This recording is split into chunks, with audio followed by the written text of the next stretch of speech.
네, 안녕하세요. 저 경동고 국어 담당하는 이정인입니다.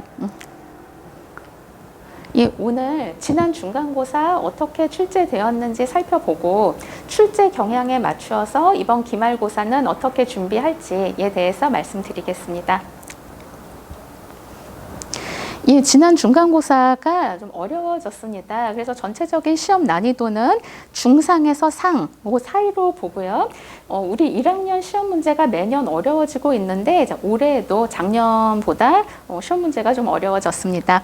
예, 문학의 경우 문학 영역의 난이도는 중상, 이었고 문학의 경우는 전반적인 난이도는 전년도의 난이도 유지하면서 다소 까다로운 문제들이 있었습니다.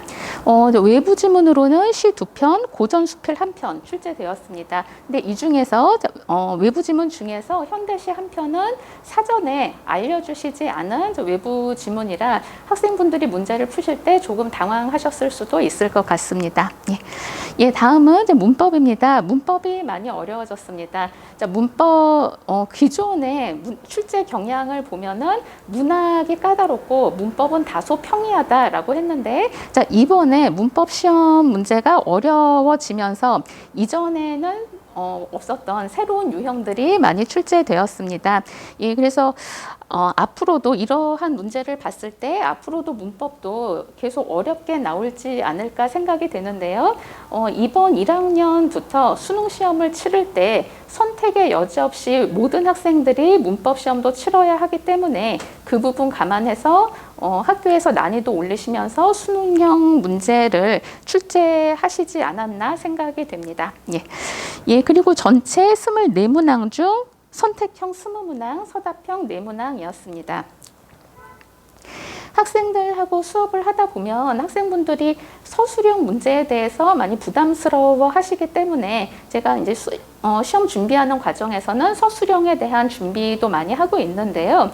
이번에는 그리고 예전에도 사실 서술형이 그렇게 어렵게 출제되지는 않았습니다. 이번에도 서술형 문제에서 상급에 해당하는 문항은 사실 없었고요. 전체적으로 봤을 때 공부를 어느 정도 많이 했어도 좀 생각을 많이 해야 풀 수 있는 난이도 상급의 문항 9문항, 그리고 중급 14문항, 그리고 쉽게 풀리는 문항 하급의 문항 1문항, 이렇게 이제 출제가 됐고요. 영역별 문항수 보시면 문학에서 17문항, 문법에서 7문항 출제되었습니다. 그래서 문학의 비중이 더 높았고요. 그리고 문항수뿐만 아니라 배점도 대략 이러한 비율로 출제되었습니다. 그래서 문학이 100점 만점에 68.2, 거의 70점에 가까운 배점이었습니다. 예, 그러면 이번 중간고사에서 출제되었던 주요 문항 몇 개만 살펴보겠습니다. 자, 10번의 가와 나의 공통점으로 적절한 것은, 여기에서 가는 교과서 작품이었기 때문에 학생들이 충분히 공부를 많이 했었습니다. 근데 나는 미리 알려주시지 않은 작품이 출제가 되었고요. 고등학교 첫 시험이었는데 처음 접하는 작품에 대해서 선지에 나오는 개념들을 적용해서 판단을 해야 되다 보니까 당황스러우신 경우도 있었을 수 있을 것 같은데요. 자, 선지에 말을 건네는 방식, 표면에 드러난 화자, 음성 상징어, 공감각적 심상들이 작품에 맞게 적용되는지 판단하는 문제였고요. 그래서 이 작품 같은 경우에는 다양한 작품을 보면서 분석 능력을 키운 학생들에게 유리한 문제였습니다. 예, 그리고 다음은 보기 적용 문제였습니다.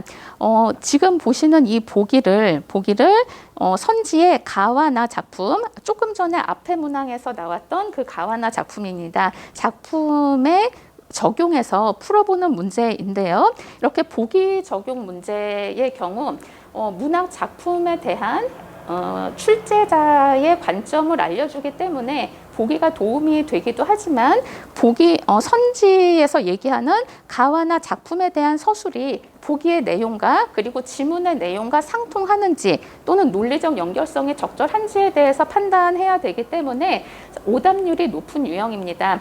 근데 처음 보는 작품에 대해서 보기 적용까지 해야 하는 전형적인 수능형 문제였고, 앞의 문제도 마찬가지지만 이러한 문제도 교과서 작품에 대한 단수나 남기로는 좀 해결이 어려운 문제였습니다.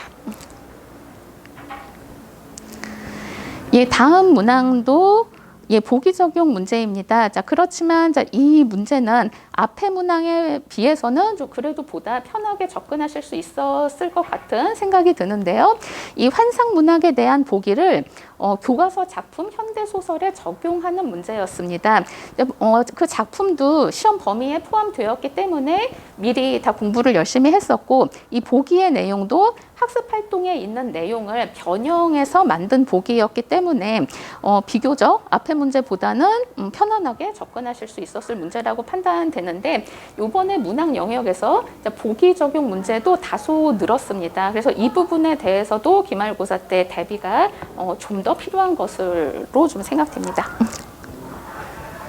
예, 다음은 문법 문항입니다. 자, 문법 문항 보시면 기역, 니은, 디귿, 리을 4개의 단어가 주어졌습니다. 그리고 그 4개의 단어에서 어떤 의문 변동이 일어나는지 그리고 그 의문 변동 결과에 따라서 의문의 개수가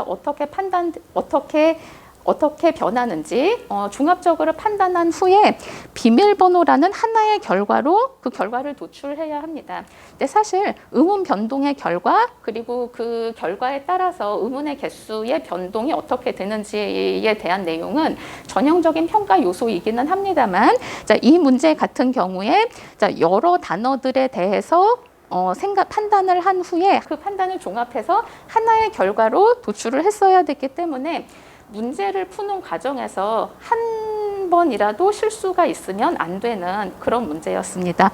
예, 그래서 정확한 개념 이해와 그리고 사고력이 필요한 그런 문제였습니다. 예, 자, 다음의 문제 또 보시겠습니다. 학생 1과 학생 3이 가진 단어에서 어떤 의문 변동이 일어나는지 판단하고 그 의문 변동이 일어나지 않는 다른 유형의 의문 변동이 일어나는 단어를 자료의 문장에서 찾는 문제였습니다. 사실 해돋이, 축하 이 단어들에서 어떤 의문 변동이 일어나는지 판단하는 것은 어렵지는 않습니다. 자, 수월한데 그 의문 변동의 유형이 일어나지 않는 것을 자료 문장 전체에서 판단을 해야 되다 보니 자료 문장 전체를 구성하는 단어들 하나하나에서 어떤 의문 변동이 일어나는지 전부 다 판단을 해야 했었기 때문에 시간이 상대적으로 많이 소요됐을 것 같습니다. 예. 그래서 지금 이제 중간고사 출제 경향과 주요 문항 몇 가지 살펴봤는데요. 핵심은 사고력과 응용력이 필요한 수능형 문제들이 많이 출제되면서 난이도가 높아지고 있다는 점입니다. 그래서 기말고사 준비를 할 때는 응용력을 키우기 위해서 기본 개념, 내용과 기본 개념을 꼼꼼하게 공부하고 그리고 수능형 문제에 대한 적용 훈련을 강화합니다. 예, 그래서 1단계로 교과서 해설서를 교재로 본문 중심의 학습을 합니다. 교과서 해설서에는 교과 과정에서 필요로 하는 성취 요소에 대한 모든 부분이 해설이 잘 되어 있기 때문에 해설서를 교재로 하고요. 해설서의 내용 외에 예상 출제 요소들도 모두 손필기를 이용해서 전부 다 꼼꼼하게 공부를 합니다. 예, 이렇게 교과서 중심 내용과 그리고 기본 성취 요소 모두 공부를 한 후에 문제 적용 훈련을 하는데요. 이 1단계의 작업이 좀 미진한 상태에서 선택형 문제들을 풀어나가는 것을 가급적 지향하기 위해서 1단계 학습이 잘 됐는지 저희 자체적으로 만든 평가지를 통해서 성취도 확인을 합니다. 자, 그리고 그 후에 문제 적용 훈련, 경동고 기출문제를 포함한 단계별 문제 적용 훈련을 하는데요. 이 단계에서는 학생들마다 진도가 다소 달라질 수 있다는 점을 말씀드립니다. 기본 내용 그리고 성취 요소에 대해서 그냥 간단하게 공부가 맞춰지는 경우도 있고 또는 나중에 문제는 덜 풀더라도 그 부분에서 좀 공을 많이 들여야 되는 경우도 있기 때문에 문제 적용 훈련을 할 때는 학생들마다 다소 이제 진도 차이가 있을 수 있다는 점 말씀드리고요. 그리고 이렇게 공부를 해 나가다 보면 학교에서도 시험 범위에 대해서 수업이 마무리되게 됩니다. 자, 그때 되면 학교 필기 내용을 반영한 복습 자료를 통해서 본문 내용 다시 복습을 하고요. 그리고 이러한 과정이 이루어질 때 각 단계마다 이제 매주 전 시간에 공부한 내용에 대한 주간 복습 평가를 실시합니다. 자, 그리고 시험 직전에 학교 스타일의 문제로 만들어진 모의고사를 실시를 하고요. 그리고 그 모의고사 결과를 보고 개인별로 약점을 보완해서 고득점으로 이어질 수 있도록 하고 있습니다. 예, 그리고 학생들이 질문사항 있을 때 언제든지 질문하실 수 있도록 뭐 온라인에서든 오프라인에서든 언제든 그 소통의 길은 다 열어놓고 있고요. 그래서 언제든지 질문하실 수 있고요. 예. 그리고 우리 기말고사가 6월 마지막 주입니다. 그래서 어제부터 부분적으로 기말고사 대비를 시작을 했습니다. 그래서 지난 중간고사 그리고 수행평가 그리고 기말고사 합산해서 학기 등급이 산출되기 때문에 그래서 기말고사가 더 중요하다고 생각이 되는데 좋은 결과 나올 수 있도록 하겠습니다. 감사합니다.